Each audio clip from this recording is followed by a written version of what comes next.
تبارک و تعالی الا ان يصدقوا ای فتجب فیہ الدیۃ مسلمۃ الی اہلہ الا ان يتصدقوا بها فلا تجب.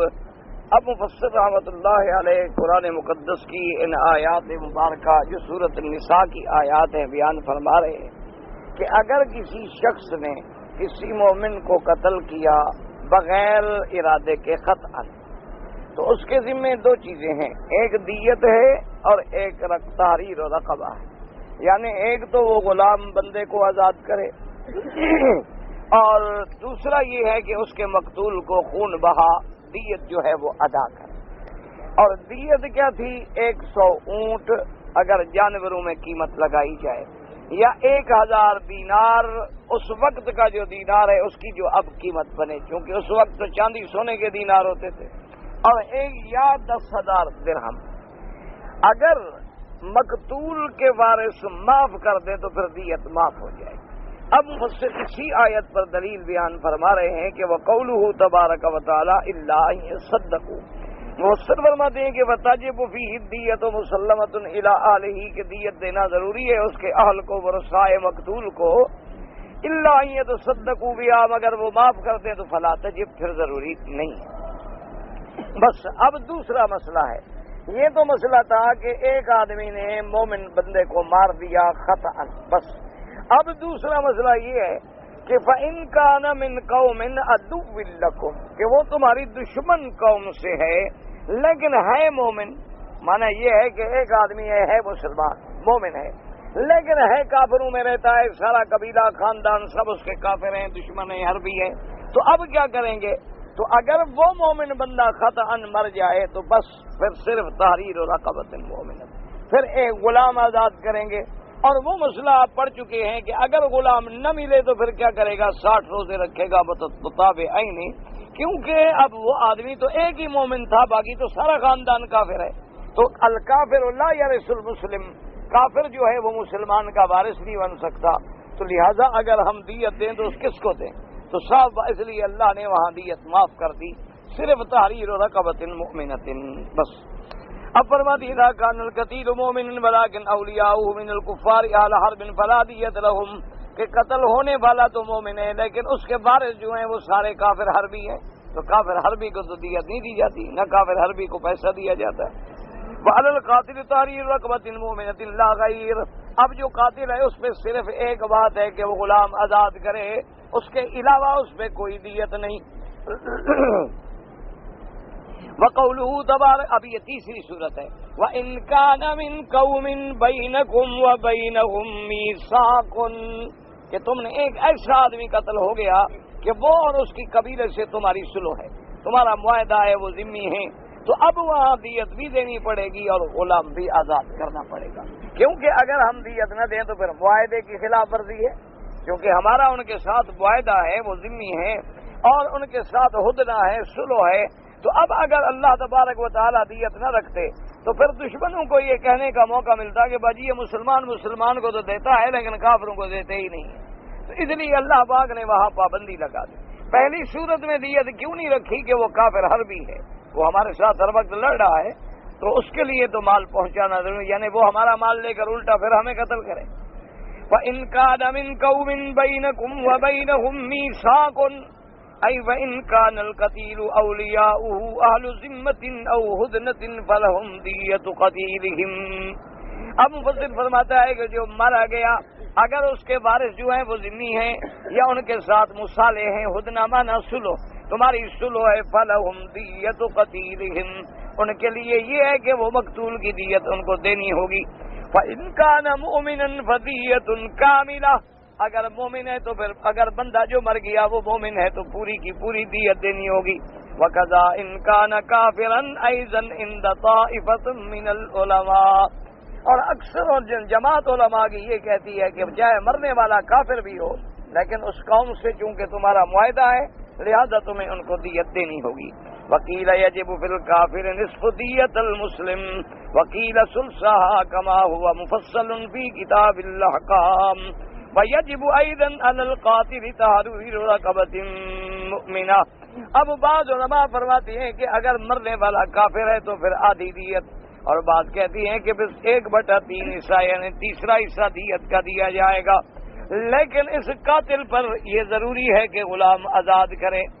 فمن لم يجد فصيام شهرين متتابعين أي لا افطار بينهما بل يسرد صومهما إلى آخرهما۔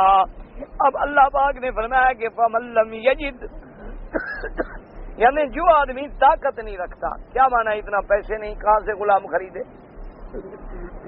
اور دوسری وجہ علماء نے یہ بھی لکھی ہے کہ غلام موجود ہی نہیں، غلام ملتا ہی نہیں تو کہاں سے خریدے؟ اگر خریدنا بھی چاہے غلام ہو تو خریدے نا۔ تو اب کیا کرے گا؟ پھر 2 مہینے کے روزے رکھے گا۔ متتابعین کا معنی یہ ہے کہ ان میں افطار نہ کرے، یعنی 2 مہینے لگاتار روزہ رکھے۔ اگر اس نے درمیان میں بغیر عذر کے روزہ چھوڑ دیا تو پھر ابتدا کرنی پڑے گی۔ مثلاً یعنی ایک آدمی نے 50 روزے رکھ لیے لیکن ایک غلطی کر لی تو 50 گئے، پھر ابتدا کرنی ہے۔ اس لیے اللہ تبارک و تعالی نے کہہ دیا متتابعین، فإن أفطر من غیر عذر من مرض أو حیض أو نفاس استأنفا، یعنی اگر کوئی عذر نہیں، کوئی بیماری نہیں، کوئی مرض نہیں، کوئی حیض نہیں، کوئی نفاس نہیں تو پھر دوبارہ رکھے۔ وَاقْتَرَفُوا بِالصَّبْرِ هَلْ يَقْطَعُ أَمْ لَا عَلَىٰ قَوْلَيْنِ، البتہ مسافر کے لیے حکم جو ہے اس میں 2 قول ہیں۔ بعض فرماتی ہیں کہ بھئی مسافر جو ہے اگر سفر کی وجہ سے روزہ نہیں رکھ سکا تو یہ بھی عذر ہے، اور بعض کہتے ہیں کہ نہیں، مسافر ہے چاہے کچھ ہے وہ روزے پورے کرے۔ وقوله تبارک وتعالی توبۃ من اللہ وکان اللہ علیما حکیما، ای هذه توبۃ القاتل خطأ اذا لم یجد صام شهرین متتابعین، یہ اللہ تبارک و تعالی کی طرف سے اس پر مہربانی ہے کہ اس کی توبہ قبول فرما لیں گے۔ اگر اس کے پاس طاقت نہیں غلام خریدنے کی تو 2 مہینے کے روزے رکھ لے۔ واختلفوا فی من لا یستطیع الصیام هل یجب علیہ اطعام 60 مسکینا کما فی کفارۃ الظہار علی قولین احدهما نعم کما هو منصوص علیہ فی کفارۃ الظہار۔ اب یہ مسئلہ ہے کہ اگر کوئی آدمی ایسا ہے کہ وہ 2 مہینے کے روزے رکھنے کی بھی طاقت نہیں رکھتا، غلام خرید آزاد کرنے کی طاقت بھی نہیں رکھتا، 2 مہینے کے روزے رکھنے کی طاقت بھی نہیں رکھتا، تو وہ کیا کرے؟ تو بعض علماء فرماتی ہیں کہ جیسے کفارۃ الظہار میں ہے کہ جو 2 مہینے کے روزے نہ رکھ سکے تو پھر 60 مسکینوں کو کھانا کھلائے، تو اس کے ذمہ بھی وہی ہے۔ بلو وانما لم یذکر ہونا، حالانکہ اس کا ذکر یہاں تو نہیں کیا گیا لیکن کفارۃ الظہار میں ذکر موجود ہے۔ لأن هذا مقام تحدید وتخفیف وتحذیر فلا يناسب ان يذكر فيه الاطعام لما فيه من التصغیر والترخیص، چونکہ یہ مقام تحدید کا تھا کہ ڈرایا جائے کہ کوئی آدمی تاکہ قتل نہ کرے، قتل کرنے کی غلطی نہ کرے، تو یہ ڈرانے کا مقام ہے، اس لیے یہاں اس کا ذکر کرنا مناسب نہیں تھا، کیونکہ اگر 60 مسکینوں کو کھانا کھلا کے جان چھوٹ جائے تو پھر تو بڑی آسانی ہے، اس لیے اللہ نے اس کو ذکر نہیں کیا۔ لیکن اگر روزے رکھنے کی طاقت نہ ہو تو بعض علماء فرماتے ہیں کہ اس کو یہاں بھی 60 مسکینوں کو کھانا کھلانا ہو۔ فالقول الثانی لا يعدل الطعام لأنه لو كان واجبا لما أخر بيانه عن وقت الحاجة۔ اب مجھ سے بات فرماتی ہیں کہ نہ بالکل نہیں ہے، اس کو 60 مسکینوں کو کھانے کھلانے کی اجازت نہیں ہے، کیونکہ اگر اجازت ہوتی تو پھر اللہ تبارک و تعالی یہاں بھی اس کو بیان فرما دیتے، مؤخر نہ کرتے۔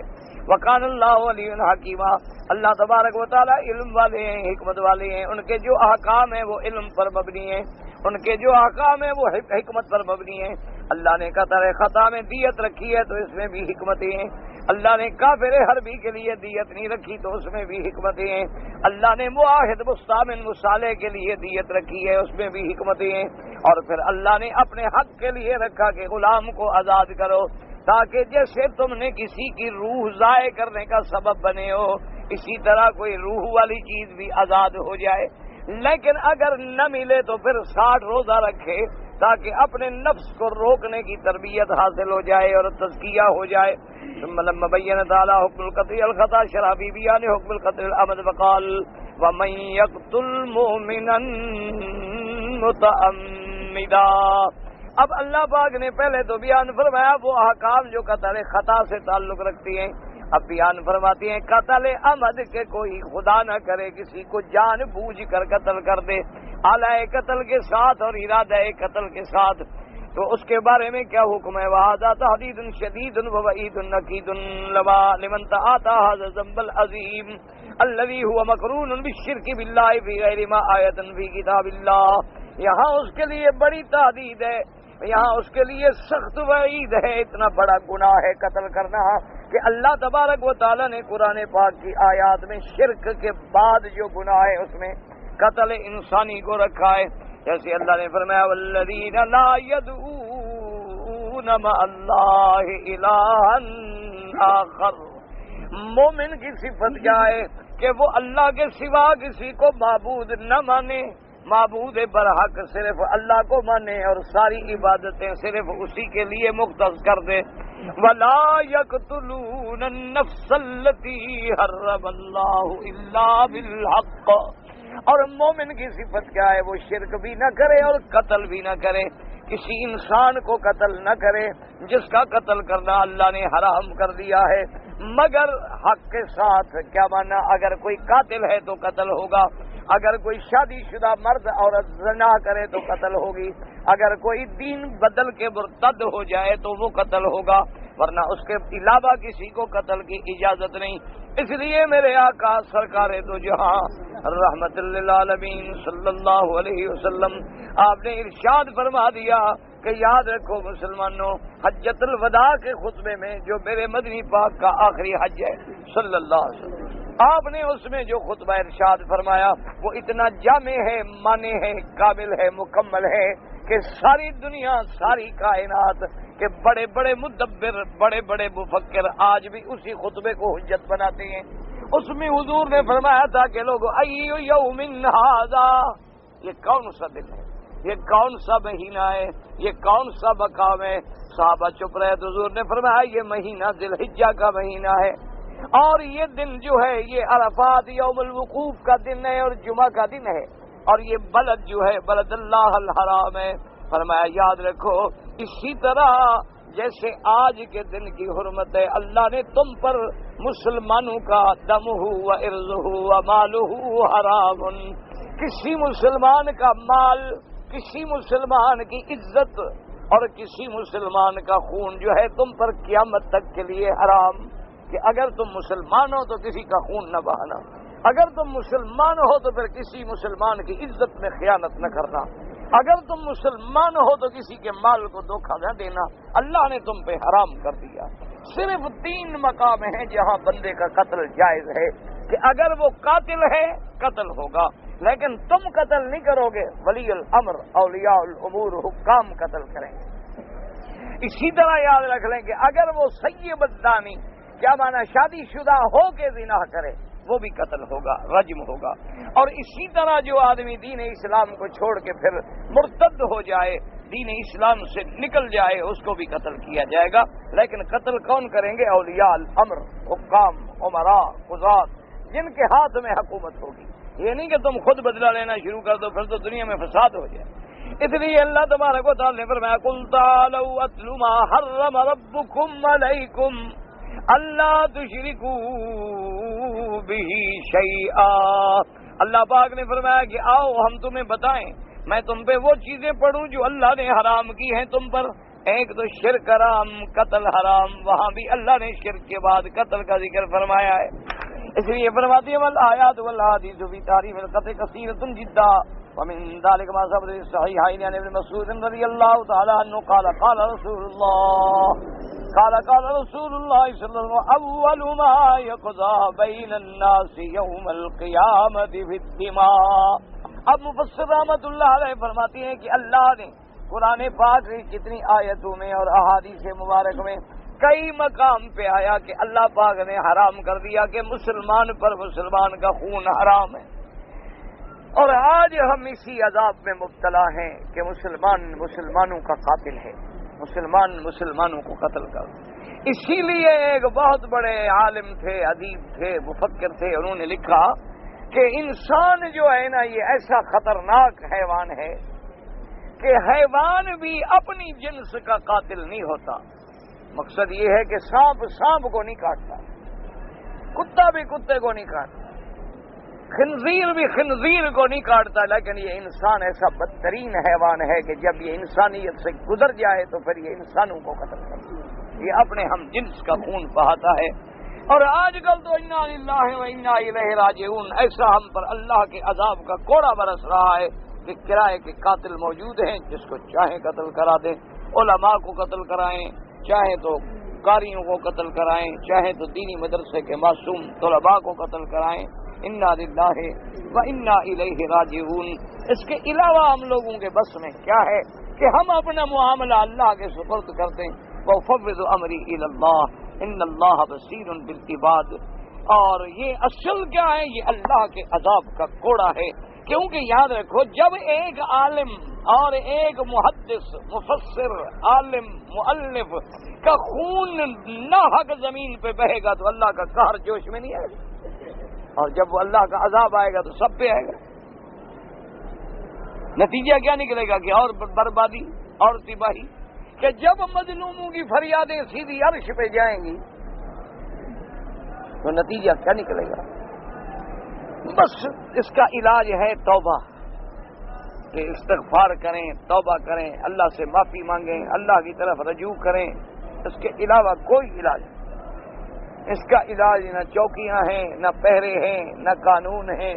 تم جتنے قانون بناؤ توڑنے والے عقل بھی موجود ہیں، تم جتنے اسلحے کے ڈھیر لگا لو اس ظالموں کے پاس اس سے بھی جدید اسلحہ موجود ہے، تم جتنی تیز رفتار گاڑیاں تعاقب میں رکھ لو ظالموں کے پاس اس سے بھی زیادہ تیز رفتار چیزیں موجود۔ اصل علاج یہ ہے کہ اللہ راضی ہو جائے، اللہ پاک اپنا عذاب جو ہے ہم سے اٹھا دے، بس اصل بات، اور اس کے علاوہ کوئی حل نہیں۔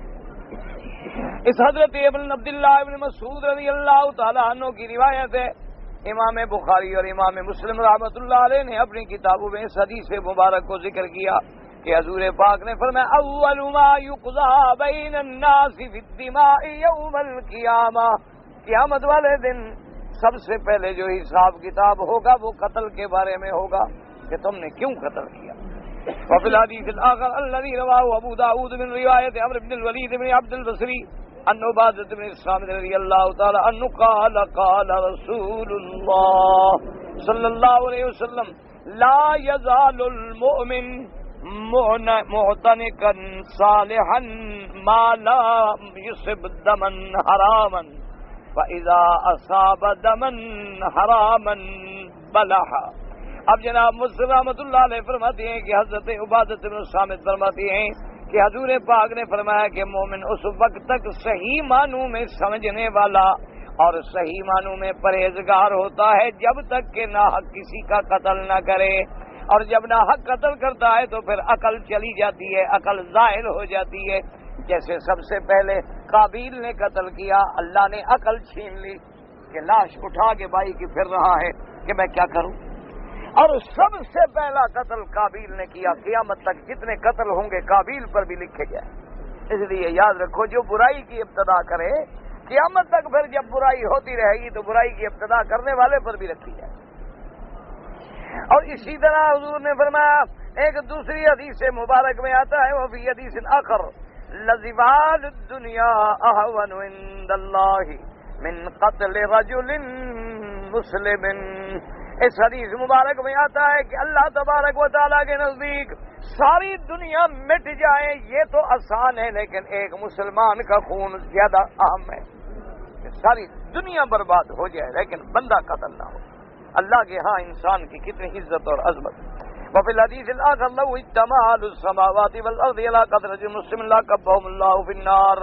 اور ایک حدیث مبارک میں آتا ہے کہ اگر خدا نہ کرے سمجھانے کے لیے، یعنی سارے آسمانوں کی مخلوق، ساری زمین کی مخلوق مل کر کسی کو قتل کریں اللہ سب کو جہنم میں ڈال دیں گے۔ یعنی یہ نہیں کہ رعایت ہوگی کہ آدمی زیادہ ہے تو رعایت کرو، جب سب شریک ہیں جرم میں تو سب کی سزا پر جہنم۔ اور اس کے بعد فرماتے ہیں وہ فی الحدیث الآخر من اعان علی قتل المسلم ولو بشطر کلمۃ جاء یوم القیامت مکتوب بین آیس من رحمت اللہ۔ اور ایک حدیث پاک میں ہے کہ جو شخص کسی مسلمان کے قتل میں صرف چھوٹی سی بات کرنے میں مدد کرے قیامت والے دن اس کی پیشانی پہ لکھا ہوگا کہ اللہ کی رحمت سے مایوس ہے۔ کیا معنی ہے؟ اس کی توبہ قبول نہیں ہوگی۔ جس نے ایک ذرا سا اشارہ بھی کیا ہو، ذرا سا کلمہ بھی کہا ہو، کسی کے قتل میں مدد کی ہو، زبان سے، کلمہ کلام سے، قول سے، تو اللہ پاک اس کو اپنی رحمت سے مایوس کر دے. کیا مانا؟ وہ کافر ہے، کیونکہ رحمت سے مایوس کون ہوتا ہے؟ کافر.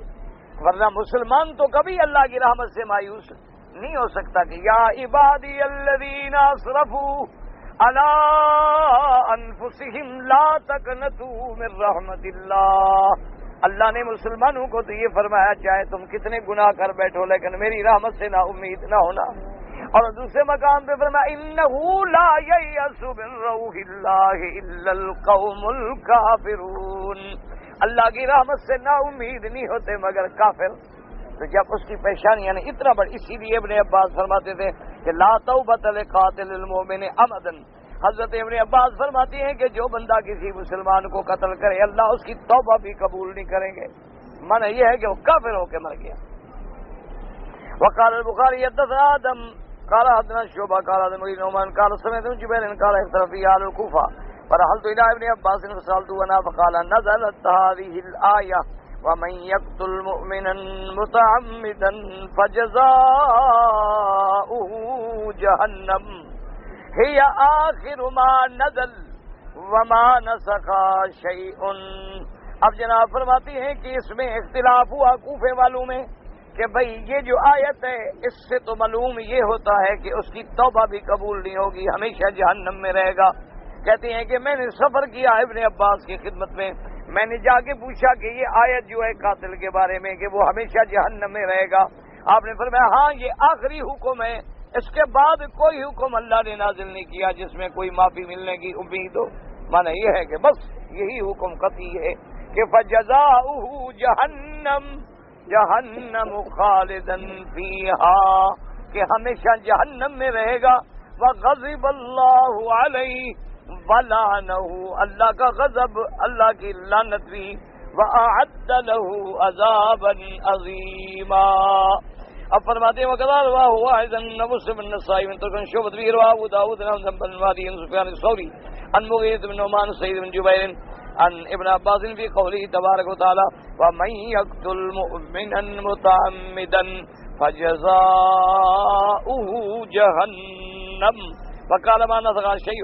وقال ابن جرير حدثنا بشار قال حدثنا ابن عون قال حدثنا شعبة عن سعيد بن جبير قال عبد الرحمن بن أبزة سئل ابن عباس عن قوله تبارك وتعالى ومن يقتل مؤمنا متعمدا، کیا اس کے بعد کوئی آیت نازل ہوئی جس نے اس کے حکم کو منسوخ کیا؟ آپ نے فرمایا ما نزل، کوئی آیت نازل نہیں ہوئی بلکہ یہ آخری حکم ہے، یہ سزا اس کو ہر حال میں ملے گی. وقال في هذه الآية والذين لا يدعون مع الله إلها آخر ولا يقتلون النفس التي حرم الله إلا بالحق ولا يزنون ومن يفعل ذلك يلقى أثاما يضاعف له العذاب يوم القيامة ويخلد فيه مهانا. قال نظر رجال الشرك وقال من قال حدثنا جرير قال حدثني سعيد بن جبير او حدثني الحكم بن سعيد بن قال سألت ابن عباس عن قوله تبارك وتعالى ومن يقتل مؤمنا متعمدا فجزاؤه جهنم. قال ان الرجل اذا عرف الاسلام وشرائع الاسلام ثم قتل مؤمن متعمدا لا توبته فقد ذكرت ذلك بزيادة فقال على من ندم.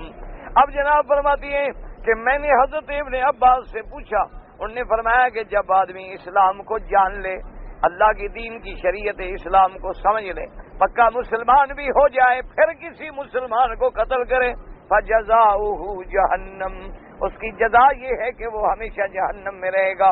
لا توبۃ لہ، اس کی توبہ بھی قبول نہیں ہوگی. کہتی ہیں کہ میں نے مجاہد سے پوچھا رحمۃ اللہ علیہ سے کہ حضرت ابن عباس تو فرماتی ہیں، انہوں نے کہا ہاں اللہ من ندم، شاید جو ندامت کر لے اچھی طرح توبہ کرے شاید رب راضی ہو جائے. لیکن اکثر مفسرین اسی طرف چلے گئے کہ یہ بھی اتنا بڑا گناہ ہے، اتنا بڑا گناہ ہے کہ جس کی اللہ نے شرک کے بعد اگر ذکر کیا تو قتل کو ذکر کیا، اور جیسے شرک کی سزا جہنم دائمی اسی طرح اس کی بھی سزا رکھی جہنم دائمی. حدثنا ابن حمید و ابن وکیع قالا حدثنا جرير يا الجابري سان الجعد قال كنا عند ابن عباس بعدما كف بصره فأتاه رجل فناداه يا عبد الله ابن عباس ما ترى في رجل قتل مؤمنا متعمدا فقال جزاؤه جهنم خالدا فيها وغضب الله عليه عنه والزمزم قال أفرأيت إن تاب وآمن صالحا ثم اهتدى قال ما ثقلته أمه وأنى له التوبة والهدى والذي نفسي بيده لقسم نبيكم ثم يقول سكتم مقاتل مؤمن مطمئن جاء يوم القيامة أخذ بيمينه وبالشمال تشرب وتاج من قبل يرش الرحمن يلزم مقاتل بشماله وبيده الأخرى رأسه يقول يا رب اسأل هذا فيما قتلني وأيم الذي نفس عبد الله بيده لقد أنزلت هذه الآية فما نسختها من آية حتى قبض نبيكم صلی اللہ علیہ وسلم وما نزل بعدها من برهان. اب مفسر رحمۃ اللہ علیہ فرماتی ہیں کہ حضرت ابن عباس رضی اللہ تعالی عنہ جب آخری عمر میں آپ نابینا ہو گئے تھے، آپ کی آنکھیں چلی گئی تھی، آپ طائف میں مقیم ہوئے، پھر آپ کی وفات بھی طائف میں ہوئی، آپ کی قبر بھی طائف میں ہے. تو ایک آدمی آیا، اس نے آواز دی کہ یا عبداللہ ابن عباس، کہ عبداللہ ابن عباس مجھے بتاؤ اگر کوئی مسلمان کسی کو نہ حق قتل کر دے تو اس کی کیا سزا ہے؟ حضرت ابن عباس نے فرمایا اس کی سزا یہ ہے کہ اس جزاؤہ جہنم خالدن فیہا، کہ وہ ہمیشہ جہنم میں رہے گا، اس میں اللہ کا غضب ہوگا، اللہ کی لعنت ہوگی اور اس کے لیے عذاب ہوگا بہت بڑا. اس پوچھنے والے نے کہا کہ ابن عباس افرأیت ان تاب وعمل صالحا ثم اہتدی، اچھا مجھے یہ بتاؤ کہ اگر وہ توبہ کر لے، اچھے عمل اختیار کر لے، ہدایت پہ آ جائے تو پھر کیا ہوگا؟ حضرت ابن عباس نے فرمایا اللہ تیرا ماں تیرا بوجھ نہ اٹھاتی. یہ ایک محاورہ ہوتا ہے، یار تو پیدا ہی نہ ہوا ہوتا، تو کم عقل ہے، بات سمجھتا نہیں تو پیدا ہونے کی کیا ضرورت ہو گئی. فرمایا وَأَنَّا لَهُ التَّوْبَةُ وَالْهُدَىٰ، اس کے لیے کہاں ہے توبہ اور ہدایت؟ اس کے لیے کوئی توبہ نہیں. وَالَّذِي نَفْسِي بِيَدِهِ، حضرت ابن عباس نے فرمایا مجھے قسم ہے اس ذات پاک کی جس کے قبضہ قدرت میں میری زندگی ہے، میں نے خود سنا حضور حضرت محمد مصطفیٰ سے صلی اللہ علیہ وآلہ وسلم سے، حضور نے فرمایا کہ کاش قاتل کو ماں نے پیدا نہ کیا ہوتا کہ قیامت والے دن جس نے کسی کو قتل کیا ہے نا حق، وہ بندہ مقتول جو ہے اس کا خون بھی بہ رہا ہوگا اور وہ قاتل کی گردن سے پکڑ کے اللہ کے عرش کے نیچے لائے گا اور کہے گا مولا اس ظالم سے پوچھو کہ مجھے اس نے کیوں قتل کیا تھا، میں نے کیا جرم کیا تھا کہ مجھے اس نے قتل کیا، فیما قتل، کس وجہ سے اس نے مجھے قتل کیا.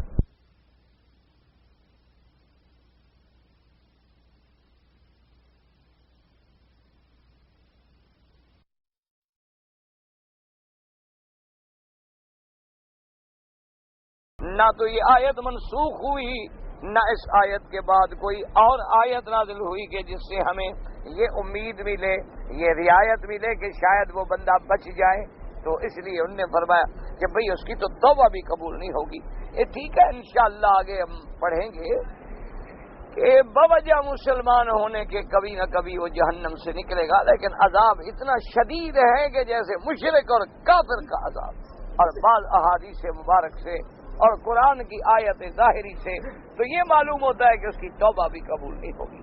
لیکن جمہور ائمہ نے اس کے اندر یہ تعویل کی ہے کہ جو کسی کو قتل کرے اور قتل کرنے کو جائز بھی سمجھے کہ چلو جی کیا حرج ہے، کیا ہو گیا، تو یہ تو اس کی تو توبہ ہی قبول نہیں بل اتفاق. لیکن جس نے قتل کیا وہ جائز نہیں سمجھتا ہے گناہ ہے، بعد میں ندامت ہوئی اور اللہ کے دروازے پہ گر گیا، توبہ کی، تو اب اللہ کی مشیت پہ ہے، اللہ چاہے تو اس کو معاف کر دیں اور اللہ چاہے تو اس کو عذاب دیں. لیکن کبھی نہ کبھی بس سبب من کان فی قلبہ مثقال حبۃ من خردل من ایمان، ذرے کے برابر بھی ایمان ہے تو کبھی نہ کبھی جہنم سے نکلے گا. لیکن آپ کا کیا خیال ہے کہ جہنم کا ایک دن جو ہے وہ کوئی تھوڑا ہے، کبھی نہ کبھی تو نکلے گا. لیکن سوال یہ ہے حضور پاک نے فرمایا کہ یہ جو دنیا میں تم آگ جلاتے ہو یہ 70 ڈگری میں سے صرف 1 ڈگری ہے جو اللہ نے دنیا میں ظاہر کی، اور قیامت والے دن وہ 69 ڈگری جو ہے وہ بھی پوری شدت کے ساتھ جہنم میں ہو. پھر اس آگ کا خود اندازہ کر لیں. کہ وہ آگ کیسی، اور پھر وہاں آگ اور آگ کے علاوہ کھانے کو کیا ملے گا؟ جہنمیوں کا کھانا کیا ہوگا؟ شجرۃ من زقوم، ایسا درخت کہ جس کی شکل بھی بری، ہوا بھی بری اور کھانا بھی برا، کانٹے والا۔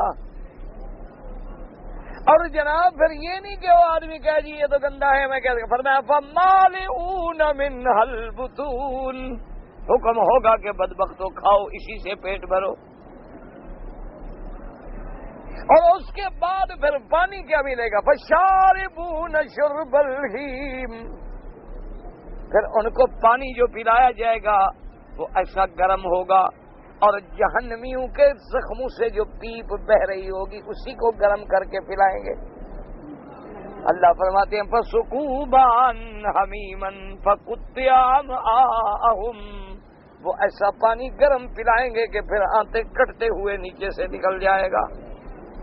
لیکن اس عذاب کا یہ اثر ہوگا کہ وہ ایسے پیئیں گے جیسے ایک اونٹ بیمار ہوتا ہے اور پیاس اس کی نہیں بجھتی، ایسے وہی گرم پانی بھی پیئیں گے کہ چلو پہلے عذاب سے تو کوئی فرق پڑے۔ اور ساتھ یہ بھی کہا جائے گا کہ ھذا نزلہم یوم الدین، اور اللہ نے فرمایا کہ کافرو، مشرکو، میرے غیروں کو پکارنے والوں، غیروں کے سجدے کرنے والوں، قبروں پہ جھکنے والوں، آؤ یہ تمہارے لیے میں نے انتظام کیا ہے۔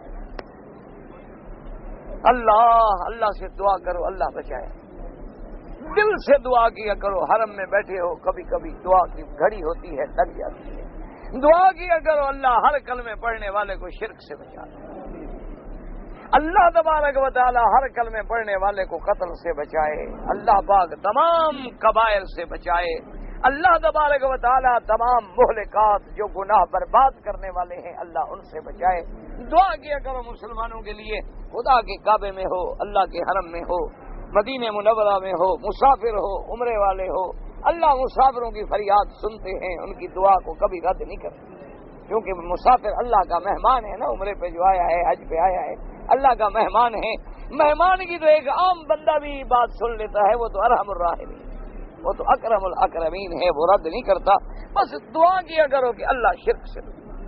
اور افسوس یہ ہے کہنے سے کہ تمام اسلامی بلدان میں شرک کی طوفان چل پڑے ہیں، بدعات کی ہوائیں چل پڑی ہیں، اور قدم قدم پہ شرک ہے، قدم قدم پہ بدعات ہیں، قدم قدم پہ مسلمانوں کو ایسے بدعات میں الجھا دیا گیا ہے کہ اب بدعات والے سنی بن گئے اور سنت والے وہابی بن گئے۔ انا للہ و انا الیہ راجعون، یعنی جن کا سر سے لے کر پاؤں تک بدعت میں ڈوبا ہوا ہے کہ بچہ پیدا ہو بدعت شروع ہوگی موت تک، وہ تو بن گئے اہل سنت۔ اور جن لوگوں نے قرآن و سنت کو سینے سے لگایا اور دعوت دی خدا کے لیے شرک سے بچو، بدعت سے بچو، شرک سے بچو، نے کہا وہابی ہے، یہ تو گستاخ ہیں، انبیاء کے اولیاء کے منکر ہیں۔ انا للہ و انا الیہ راجعون۔ بس اس کا علاج اب کوئی نہیں، یاد رکھو، اب علاج ایک ہے کہ امت پہ تیری آ کے جب وقت پڑا ہے دعا کے علاوہ کوئی بتا نہیں۔ اب یہ باتیں سمجھانے سے نہیں سمجھائی جا سکتی، کیونکہ لوگوں نے پیدا ہونے کے بعد بچے کے دماغ میں جب بدعت کو داخل کر دیا جائے وہ کیسے نکلے جب تک اللہ نہ نکالے۔ دیکھو جی، ٹھنڈے دل سے آپ سوچیں کہ ایک بچہ پیدا ہوا، اس نے دیکھا کہ میرا باپ، میری ماں، میرا دادا سب قبروں پہ جاتے ہیں، چڑھاوے چڑھاتے ہیں، پھول ڈالتے ہیں، نوراتے بیٹھتے ہیں، قبروں پہ سجدے کرتے ہیں، قبر والے سے مانگتے ہیں، اور یہ ساری زندگی دیکھتا آیا، اس غریب کو کیسے مسئلہ سمجھ آئے؟ اب مسئلہ سمجھے تو پہلے ماں باپ کو بھی تو جہنمی بنائے نا۔ اب مسئلہ سمجھ لیں، اس کو تسلی ہو جائے کہ بھائی اگر کوئی اللہ کے سوا جبریل کو پکارے، پیغمبر کو پکارے تو کافر ہے، ولی کو پکارے تو کافر کیسے نہیں؟ لیکن یہ مسئلہ بڑا سخت ہے، سمجھ آئے تو پھر مشکل ہو جاتی ہے نا۔ یہ تو پھر نبیوں کے حوصلے تھے کہ اللہ نے فرما دیا ابراہیم ختم، اب پھر ابے کے لیے دعا نہ مانگنا. آپ نے دعائیں مانگی لیکن وہ زندہ تھا. جب کفر پہ مر گیا ہے تو اب دعا مانگنے کی بھی اجازت نہیں. اس لیے یہ بڑے حوصلے کی بات ہے کہ ساری زندگی جب بیچارے نے یہی دیکھا ہے کہ ہر ہفتے میں ہر مہینے میں 11ویں شریف کا دودھ تقسیم ہوتا ہے. اس کو کہو یہ غلط ہے, وہ کہے گا 40 سال میں غلطی کرتا رہا. کون مانے؟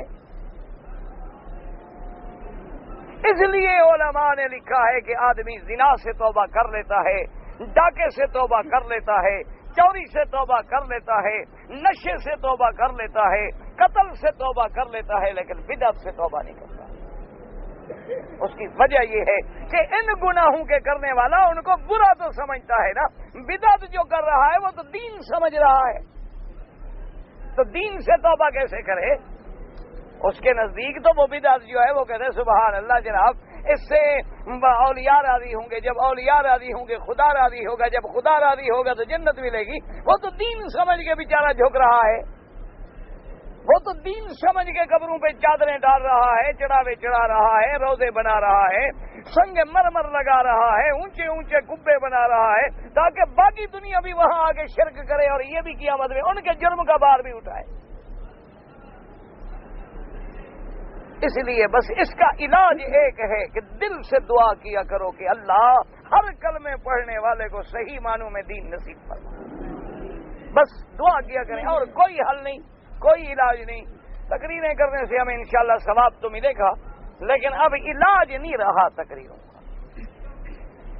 اب تو صرف ایک بات ہے کہ رب راضی ہو جائے اور ہدایت کے فیصلے کر دے. اللہ تمہیں بھی مجھے بھی ہدایت دے اور ہر کلمے پڑھنے والے کو شرک سے بچائے, قتل سے بچائے, کبائر سے بچائے.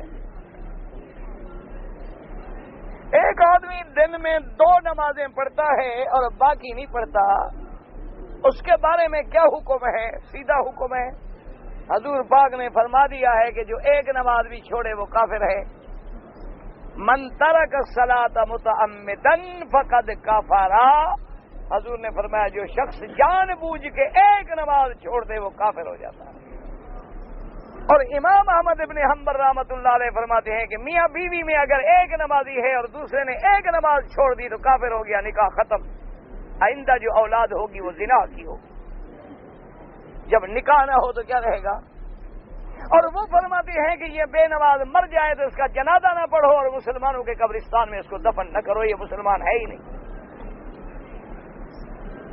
یہ کوئی گھر کا کھیل ہے کہ 2 پڑھ لی اور 3 نہیں پڑھتا.